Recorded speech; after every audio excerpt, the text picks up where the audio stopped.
Hi friends, welcome to my channel. ఈరోజు video చాలా ఇంట్రెస్టింగ్గా ఉందండి. వీడియోని ఎక్కడ స్కిప్ చేయకుండా ఎండ్ వరకు చూసేయండి. ఆరు పిల్లలకి ప్రేమగా అన్నం తినిపించి జాగ్రత్తగా ఉండాలి అని జాగ్రత్తలు చెప్తూ మిస్సమ్మ మంచిది, గొడవలు పెట్టుకోకండి, పెట్టుకున్నా కూడా కలిసి ఉండండి అని ఆరు అంటున్న మాటలు వింటున్న పిల్లలు, నువ్వు ఎక్కడికో వెళ్తున్నట్టు మాకెందుకు జాగ్రత్తలు చెప్తున్నావమ్మో అని అడుగుతుండగా ఊరికినే చెప్పాలనిపించింది అని ఇక ఆరు అక్కడి నుండి వెళ్ళిపోతుంది. ఇక అంజు, ఆనంద్, ఆకాష్ ఇలా మాట్లాడుకుంటూ ఉంటారు. అమ్మో, మనల్ని అమ్మలాగా చూసుకోవాలనుకుంటుంది, అందుకే అమ్మలాగా అన్నం తినిపించి జాగ్రత్తలు చెప్తుంది.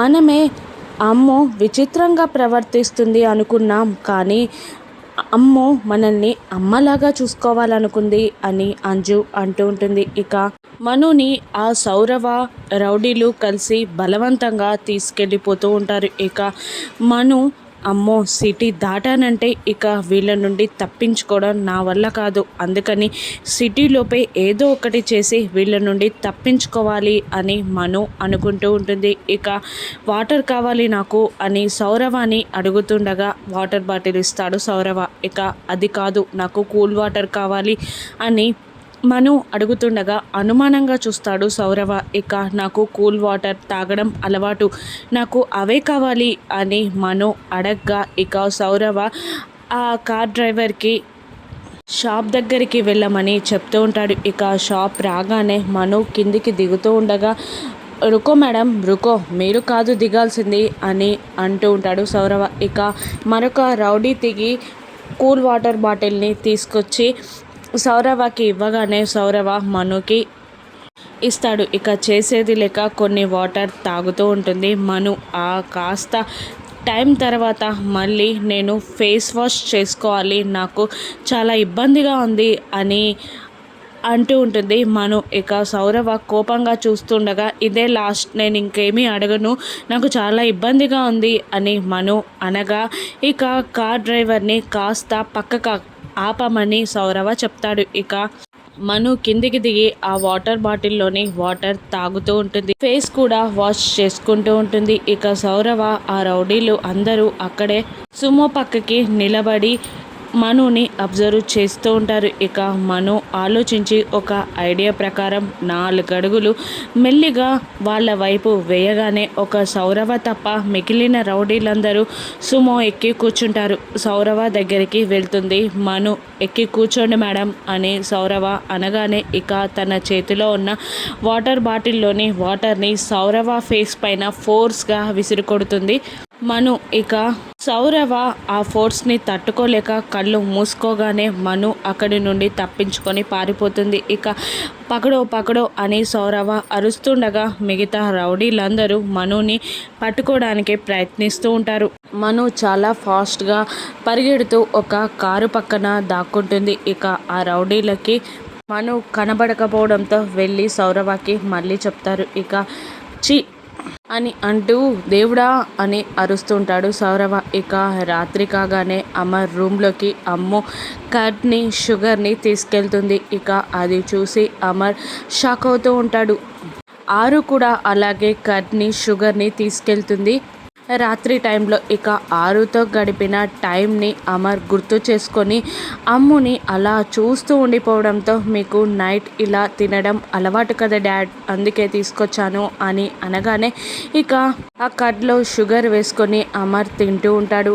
అమర్ని చూస్తూ ఆరు మురిసిపోతూ ఉంటుంది. ఇక అమర్ ఆ కడ్ గిన్నెని పక్కన పెట్టబోతూ ఉండగా, ఇక నేను కిచెన్లో పెడతాను ఇవ్వండి డాడ్ అని అడిగి గిన్నె తీసుకుంటుంది ఆరు. ఇక ఆరు వెళ్తూ తనకి అమర్కి మధ్య ఉన్న జ్ఞాపకాలని గుర్తు చేసుకొని వెళ్ళలేక వెనక్కి తిరిగి అమర్ని చూస్తూ ఉండగా, ఏదైనా చెప్పాలా అమ్ము అని అంటూ ఉంటాడు అమర్. లేదు డాడ్ అని మళ్ళీ ఆరు 3 అడుగులు వేయగానే ఇక అమర్ ఇలా రా అమ్ము అని అనగా ఇక ఆరు చాలా సంబరపడిపోతూ వచ్చి అమర్ దగ్గర కూర్చుంటుంది. ఇక ఆరు కంటిపై ముద్దు పెడతాడు అమర్. ఇక వెళ్ళమని గుడ్ నైట్ అని చెప్తుండగా ఇక సంతోషంగా ఆరు బయటికి వచ్చేస్తుంది. ఇక అమర్ ఆరుని తలుచుకొని ఏడుస్తూ ఉంటాడు.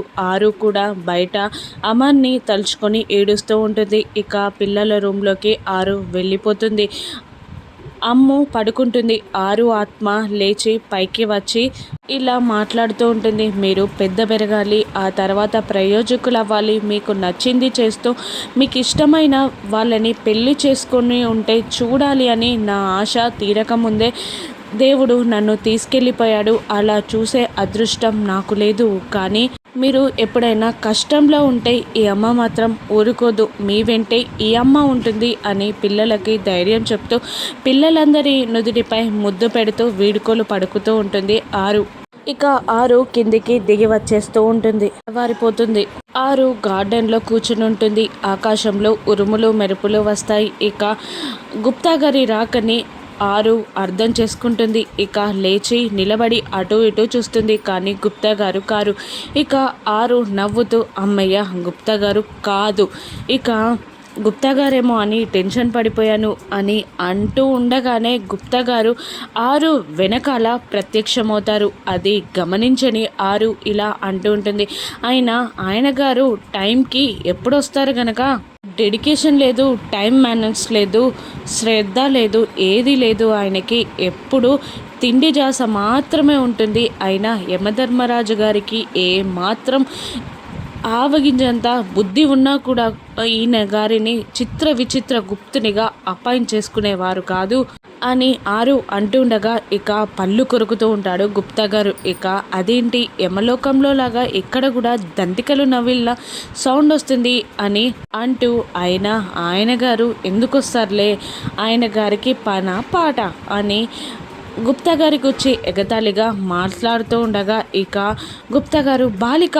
అని అరిచేస్తాడు. మీరా గుప్తా గారు, మీ గుచ్చే మనసులో ఇప్పుడే మాట్లాడుకుంటున్నాను, మీరే వచ్చేశారు అని అంటూ ఉంటుంది ఆరు. అన్నీ విన్నాను, నా తిండి గుచ్చి, నా టైం మేనేజ్ గుచ్చి, ఇంకా మా ప్రభు తెలివితేటల గుచ్చి నువ్వు మాట్లాడిన మాటలన్నీ విన్నాను, ఇవన్నీ యమలోకంలో చెప్తాను నేను అని గుప్తా గారు అంటుండగా లేదు గుప్తా గారు, ఫ్రాంక్ చేశాను, ఫ్రాంక్ అంతే, ఎక్కడి విషయాలు అక్కడే మర్చిపోవాలి అని అంటూ ఉంటుంది ఆరు. ఇక ఈ మాటలకేం తక్కువ లేదు అని గుప్తా గారు అంటుండగా అయినా నిన్నంతా ఎక్కడికి వెళ్ళిపోయారు గుప్తా గారు, ఒక్కదాన్నే ఒంటరిగా ఉండలేక భయమేసింది తెలుసా అని ఆరు అంటుండగా నీకు భయం వేసిందా, నేను నమ్మాలా, నిన్న 18 ఏళ్ల బాలిక యాక్సిడెంట్లో మరణించింది, ఆవిడని ఒక్క రోజులో ఇక్కడి నుండి తీసుకొని అక్కడ యమలోకంలో అప్పజెప్పి వచ్చాను, ఆవిడ చూడు ఒక్క రోజులో రమ్మనగానే వచ్చింది, కానీ నువ్వు ఉన్నావు మొండికటం, ఎన్నాళ్ళు ఈరోజంటే రేపు, రేపంటే ఎల్లుండి, మళ్ళీ నిన్న మొన్న అని అంటూ గడువు పెంచుతూనే ఉన్నావు అని గుప్తా గారు ఆరుని అంటుండగా ఇక మీరు తీసుకెళ్ళిన అమ్మాయికి పెళ్ళి జరుగుండదు కదా, ఆ అమ్మాయి వల్ల తల్లిని అడగండి, బిడ్డ కోసం ప్రాణాలు ఇయ్యమన్నా కూడా ఇస్తుంది, అది తల్లి ప్రేమ అంటే అని ఆరు అంటూ ఉంటుంది. అది కరెక్టే బాలిక, కానీ కొన్ని వదులుకున్నప్పుడే కొంత మంచి జరుగుతుంది అని గుప్తా గారు అంటూ ఉంటారు. ఇక ఆరు నా పిల్లలని వదిలిపెట్టి వచ్చే అంత మంచి నాకు అవసరం లేదు అని అంటూ ఉండగా ఇక స్పీడ్గా ఒక కారు లోపలికి వస్తూ ఉంటుంది. ఇక కార్ నుండి మను దిగుతూ ఉండగా షాక్ అవుతూ ఉంటుంది. ఆరు మళ్ళీ ఇది వచ్చిందా అని అంటుండగా గుప్తా గారు అంటే ఎక్కడికైనా వెళ్ళిందా అని ఆరుని అడుగుతూ ఉంటారు. ఇక మను కోపంగా లోపలికి వెళ్తూ ఉండగా ఇక మను అని గట్టిగా అరుస్తుంది ఆరు. ఇక ఆ మాటలని ఫీల్ అయిన మను అటు ఇటు చూస్తూ ఉంటుంది. ఇక ఆరు గుప్తా గారు ఆ బాలిక ఎవరి గుచ్చి చూస్తుంది అని అంటూ ఉండగానే మను గుప్తా గారు ఆరు ఉన్న ప్రదేశానికి వచ్చి ఇక సడన్గా ఆరుని గుద్దేస్తుంది. ఇక అందరూ ఆశ్చర్యపోతూ ఉండగా ఉసై అరుంధతి, నువ్వు ఇక్కడే తిరుగుతున్నావని నాకు తెలుసు, ఎందుకంటే నీకు పిల్లలు ప్రాణం కదా, అందుకే ప్రాణం పోయినా కూడా పిల్లల కోసం ఇక్కడే తిరుగుతున్నావని నాకు తెలుసు, ఇప్పుడు కాదు ఇంకొన్నాళ్ళు కూడా ఇక్కడే ఉండు, నీతో పాటు నీ పెద్ద కూతురునైనా అమ్ము ని కూడా నీ దగ్గరికి పంపించేస్తా. ఎందుకనంటావా, నా గురించి నిజం తెలిసిన వాళ్ళు ఎవరు బ్రతికుండడానికి వీల్లేదని నీకు తెలుసు కదా. నిన్న అమ్ముని చూస్తే అచ్చం నీలాగే మాట్లాడింది. ఒక్క నిమిషం అమ్ముని చూస్తే నువ్వేనా అనిపించింది. అందుకే తొందరలోనే అమ్ముని నీ దగ్గరికి పంపిస్తా. ఇక మీరిద్దరూ కలిసి పైకి వెళ్దురు కానీ అని మను అంటూ ఉండగా ఇక ఆరు కోపంగా మనుని చూస్తూ ఉంటుంది. ఇక ఆరు కోపంగా చూస్తూ ఉండగా మను అక్కడి నుండి వెళ్ళిపోతుంది. ఇక ఆరు అమ్ముని ఏ విధంగా కాపాడనుంది, మను ఆటని ఏ విధంగా కట్టించనుందో రాను ఎపిసోడ్స్లో చూద్దాం. Thank you for watching.